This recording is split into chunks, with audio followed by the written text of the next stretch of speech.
Allahu Akbar, Allahu Akbar.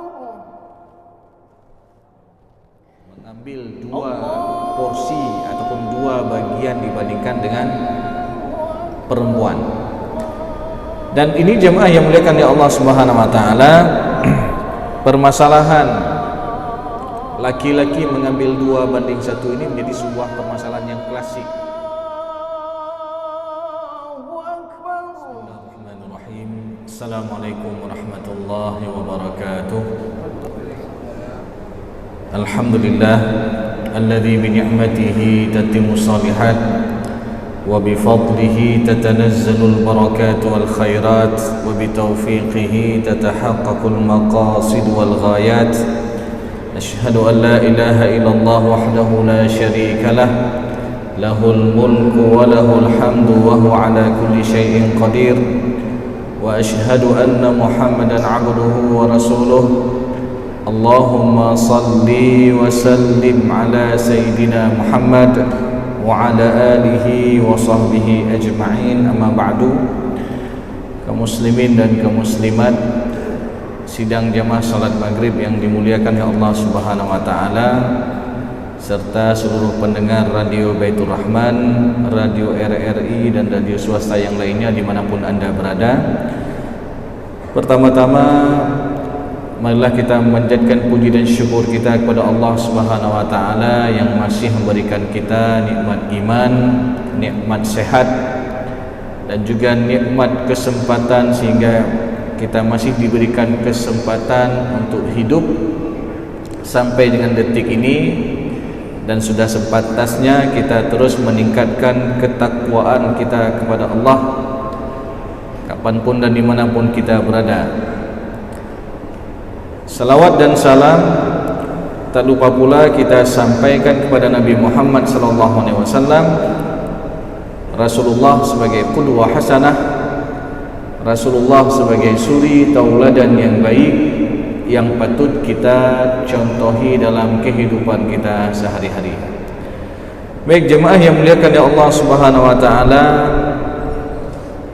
kita masih berada di hari-hari yang mulia karena kita berada di salah satu bulan yang Allah lebihkan dibandingkan bulan-bulan yang lainnya, dan dia termasuk salah satu daripada 4 bulan haram, yaitu kita berada di bulan Muharram, dan tepatnya hari ini kita berada di tanggal 9 Muharram, dan insyaallah tentu besok juga ada sebuah amalan yang luar biasa yang mana kita dianjurkan untuk melaksanakan ataupun melakukan puasa di tanggal 10 Muharram ataupun yang dikenal dengan puasa Ashura, yang mana keutamaannya jemaah yang muliakan ya Allah Subhanahu wa taala disebutkan dalam hadis Rasulullah SAW, yukaffiru sanatal madiyah, akan diampuni dosa kita setahun yang lalu.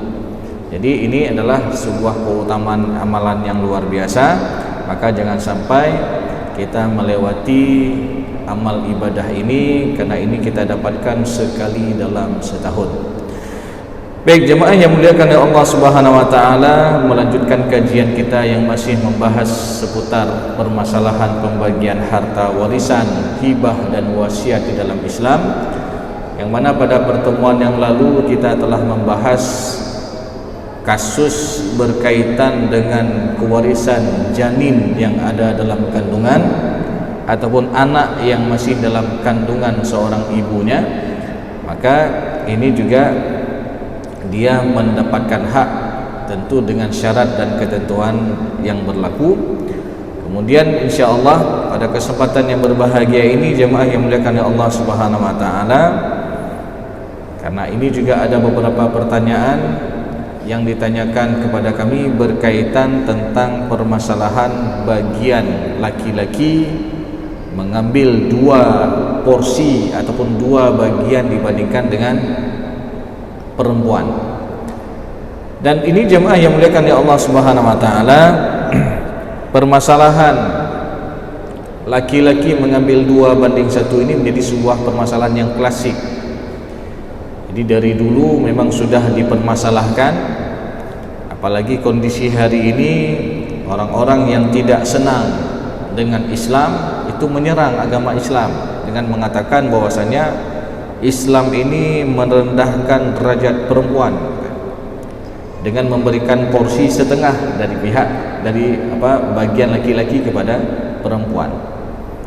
Padahal jemaah yang muliakan oleh Allah Subhanahu wa taala, tentu ini adalah tuduhan yang menyesatkan. Jadi orang-orang gender, orang-orang yang ingin menyerang Islam, ini mereka membuat tuduhan yang jauh daripada melakukan penelitian terdahulu, ya.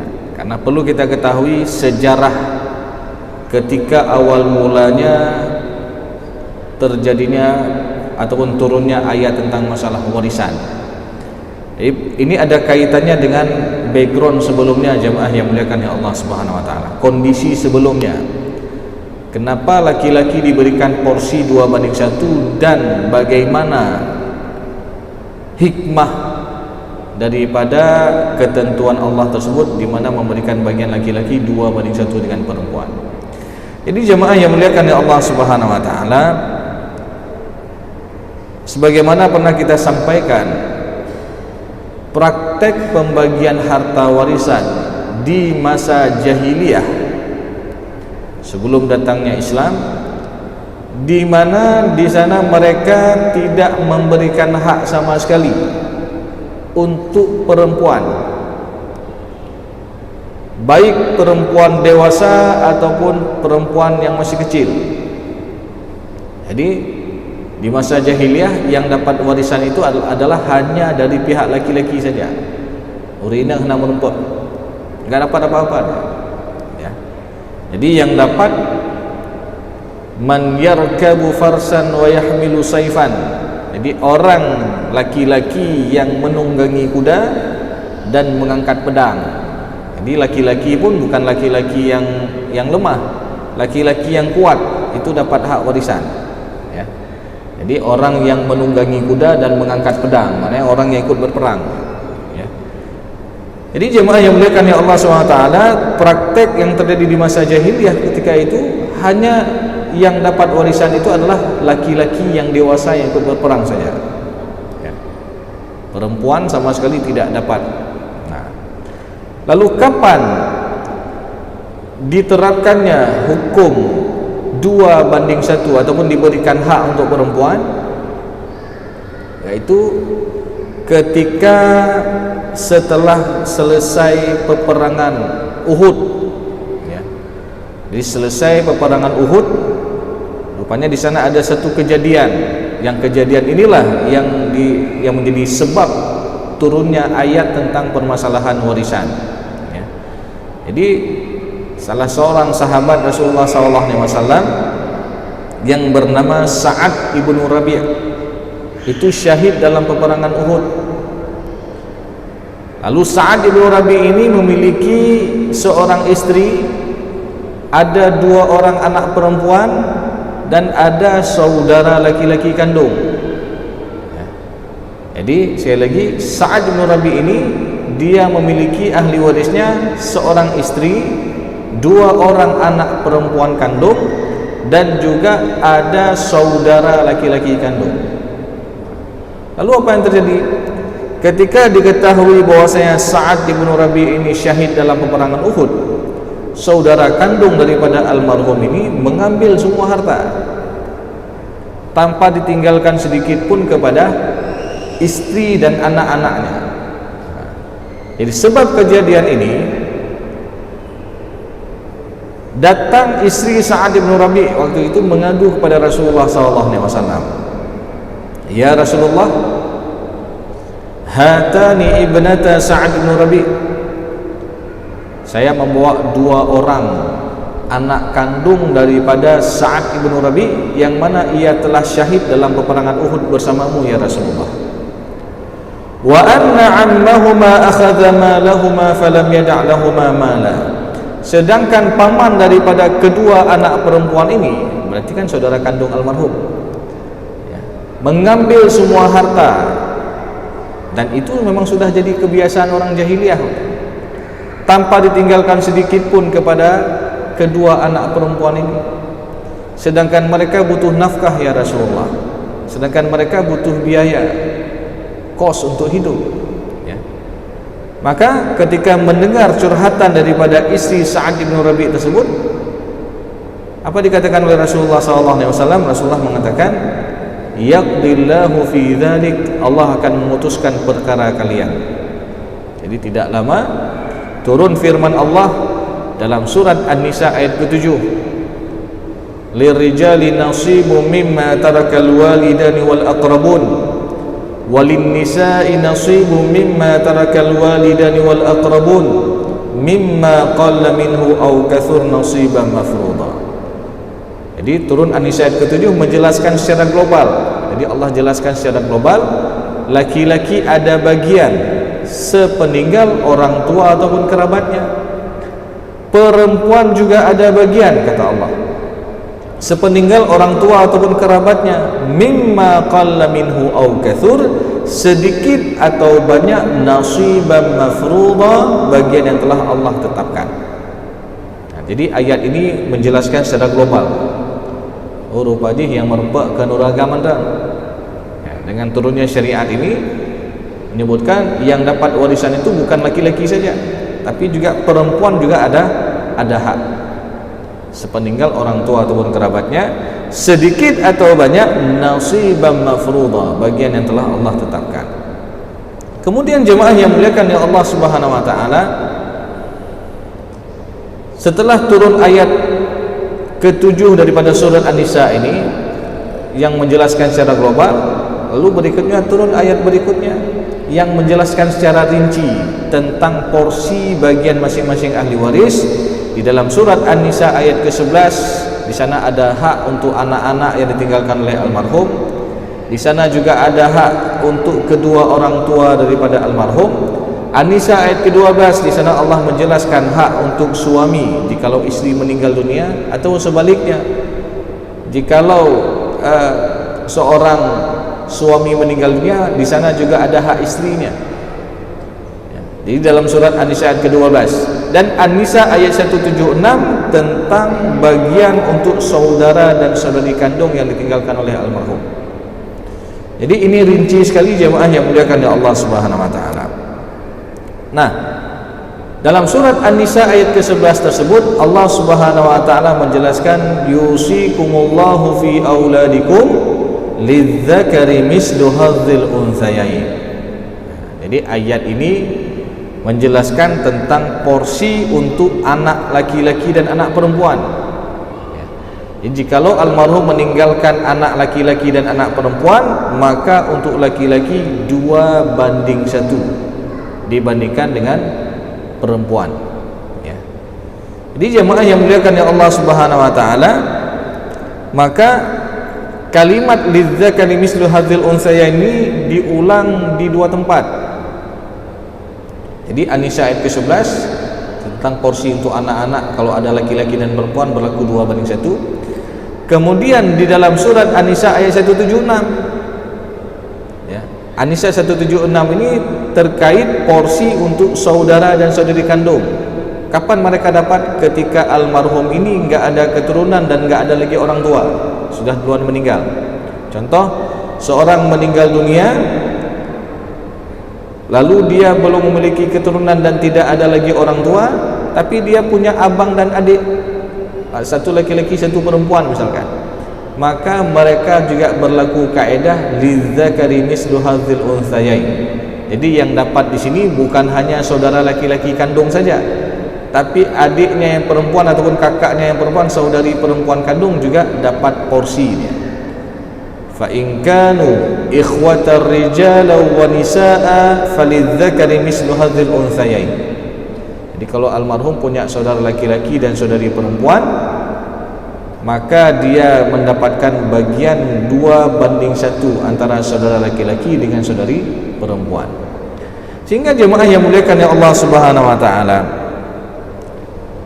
kalau ada orang tanya, kenapa Kenapa Allah memberikan bagian laki-laki 2:1 dengan perempuan? Jadi kalau kalimat sopannya sebenarnya nggak boleh kita tanya dengan kalimat kenapa. Seakan-akan kita ingin merubah hukum Allah. Tapi kita lihat apa hikmahnya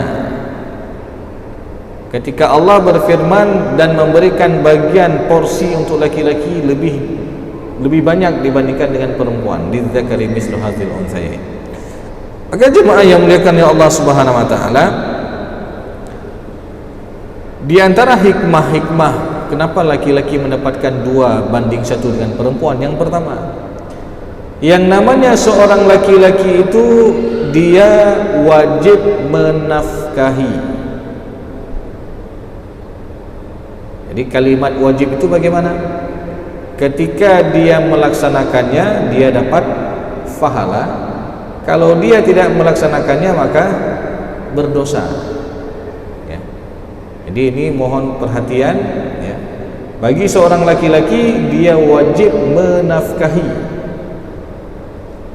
Karena ada kita dengar kasus, ya, di beberapa tempat itu ada seorang suami asyik main game online, asyik main judi online, sehingga dia mengabaikan tanggung jawabnya untuk rumah tangganya.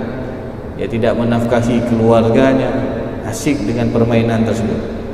Ya. Maka dalam kondisi seperti ini dia dianggap telah berdosa. Karena yang namanya wajib nafkah itu ketika dia melaksanakan dia dapat pahala, kalau dia tidak melaksanakan dia berdosa.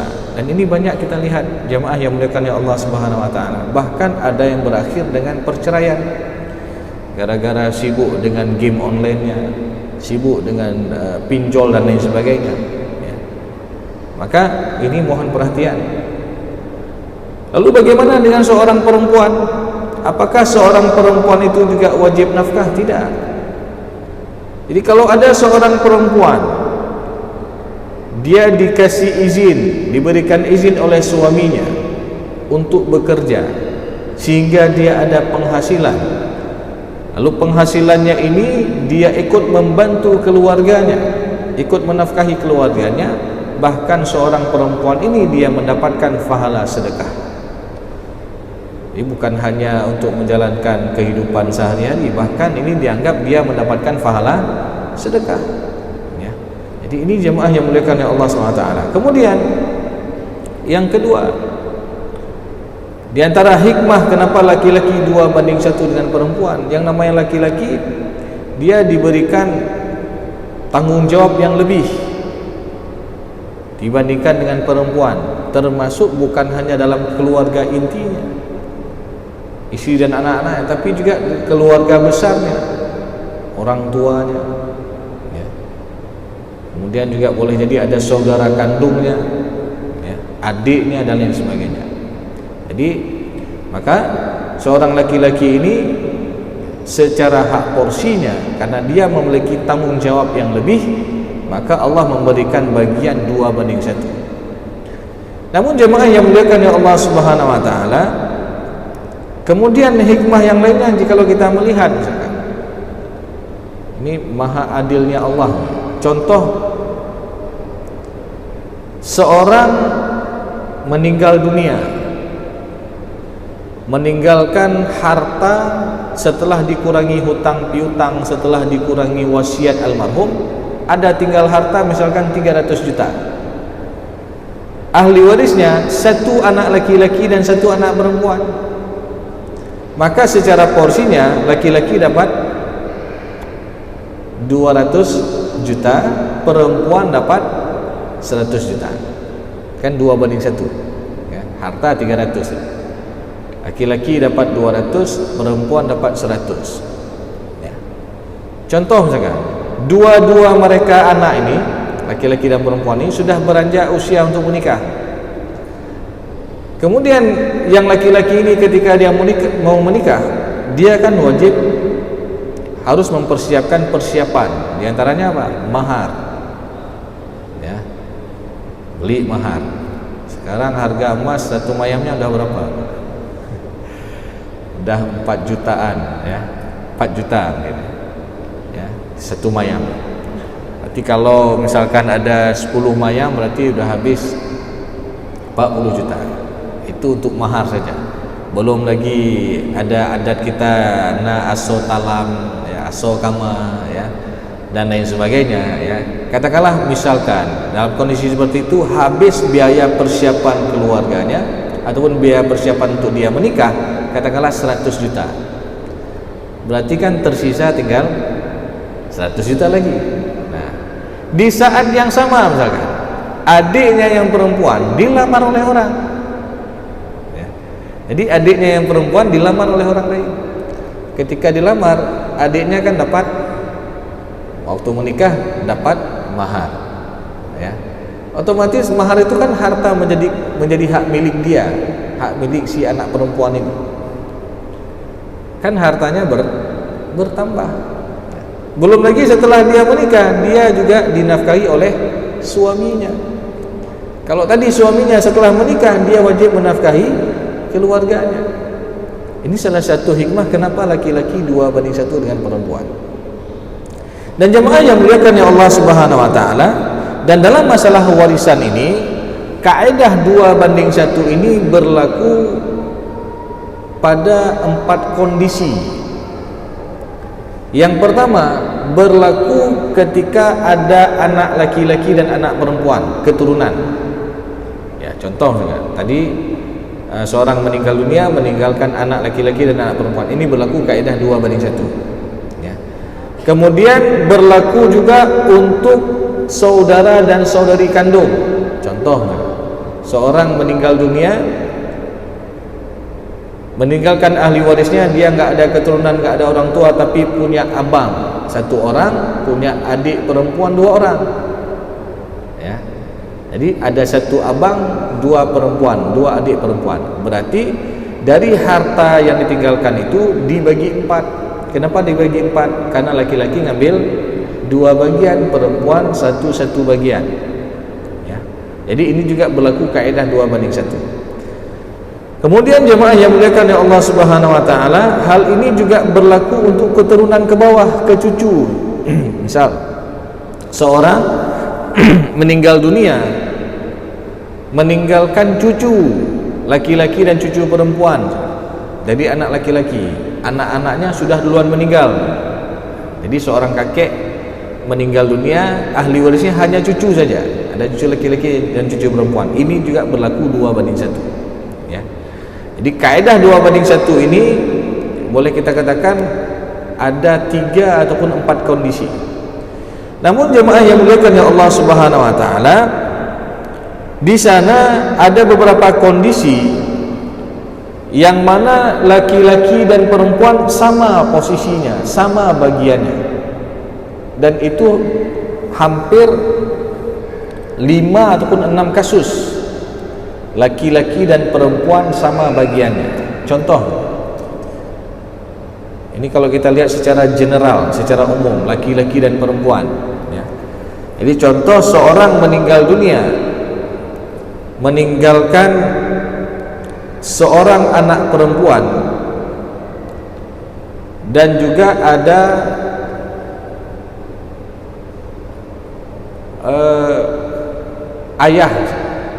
ayah kandung daripada almarhum. Jadi seorang meninggal dunia, dia punya keturunan anak perempuan dan masih hidup ayah kandung daripada yang meninggal ini. Berarti ada anak perempuan dan ada kakek daripada si anak perempuan ini.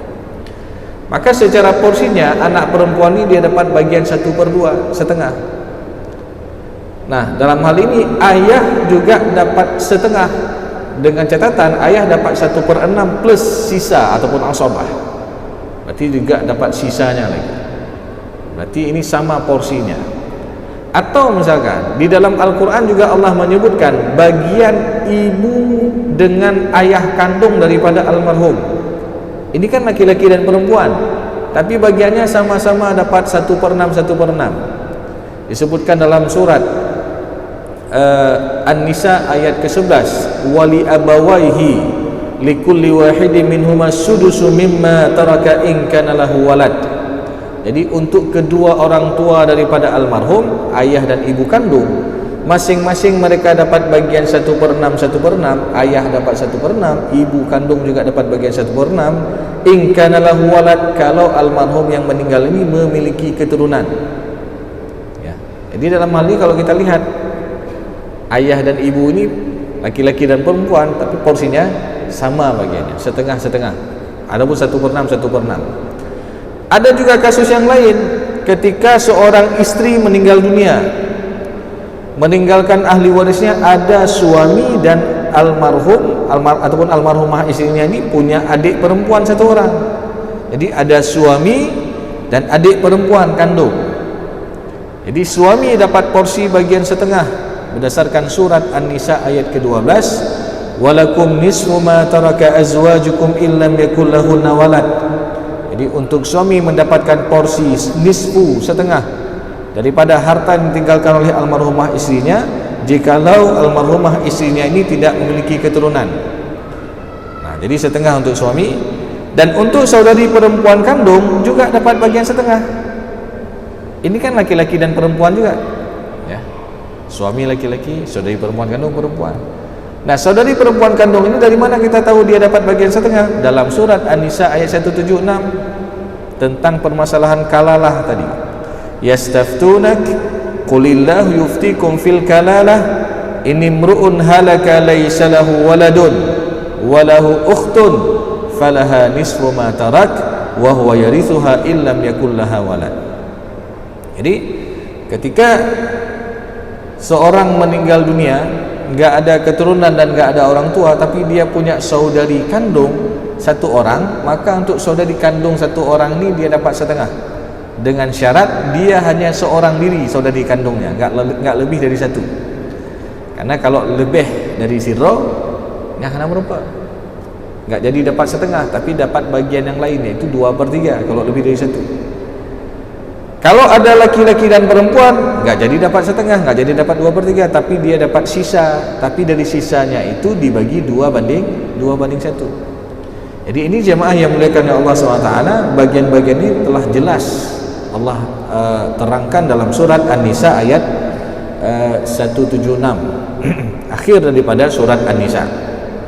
Nah, di sini yang ingin kita garis bawahi antara laki-laki dan perempuan, ini porsinya sama. Begitu juga misalkan ketika seorang meninggal dunia, dia enggak ada keturunan, enggak ada orang tua, saudara kandung enggak ada, saudari kandung enggak ada, tapi yang ada saudara dan saudari yang seibu. Bagaimana maksud saudara dan saudari seibu? Satu mama dengan almarhum, beda ayah. Berarti apa? Ketika katakanlah ayahnya meninggal dunia, ayah daripada si mayit ini meninggal dunia, mamanya menikah lagi. Nah, ketika menikah lagi ada anak. Nah, anak ini hubungan dengan orang ini, ya, adalah saudara seibu, saboh mak, beda ayah. Ini juga termasuk ahli waris karena ada hubungan kekerabatan ataupun hubungan darah. Jadi jemaah yang muliakan oleh Allah SWT, saudara laki-laki dan saudari perempuan yang seibu, bagian mereka juga sama, 1/6, bahkan 1/3 ini dibagi 2, nggak ada beda laki-laki dan perempuan, ya. Jadi ini beberapa hikmah. Kemudian ketika kita lihat lagi dari kasus per kasus dalam permasalahan kewarisan ini, di sana ada bagian perempuan yang lebih banyak daripada laki-laki. Ini secara general kita lihat. Contoh, seorang istri meninggal dunia, meninggalkan suami, kemudian almarhumah istrinya ini punya anak perempuan 1 orang, dan almarhumah istrinya ini dia punya ayah kandung. Jadi sekali lagi kita ulang, ahli warisnya ada suami, ada ayah kandung daripada yang meninggal ini, almarhumah ini, dan almarhumah punya anak perempuan 1 orang. Lalu kita lihat bagian-bagiannya. Berarti untuk suami mendapatkan bagian 1/4. Kenapa suami dapat bagian 1/4? Karena almarhum punya keturunan, ada anak perempuan. Nah, kemudian untuk ayah kandung daripada almarhum ini, dia dapat bagian 1/6. Karena kenapa? Almarhum ada keturunan. Nah, anak perempuan yang semata wayang ini, yang perempuan ini, dia dapat bagian 1/2, setengah. Berdasarkan surat An-Nisa ayat ke-11, wa in kanat wahidatan falahan nisfu. Kalau hanya seorang anak perempuan semata wayang, maka dia dapat bagian 1/2. An-Nisa ayat ke-11.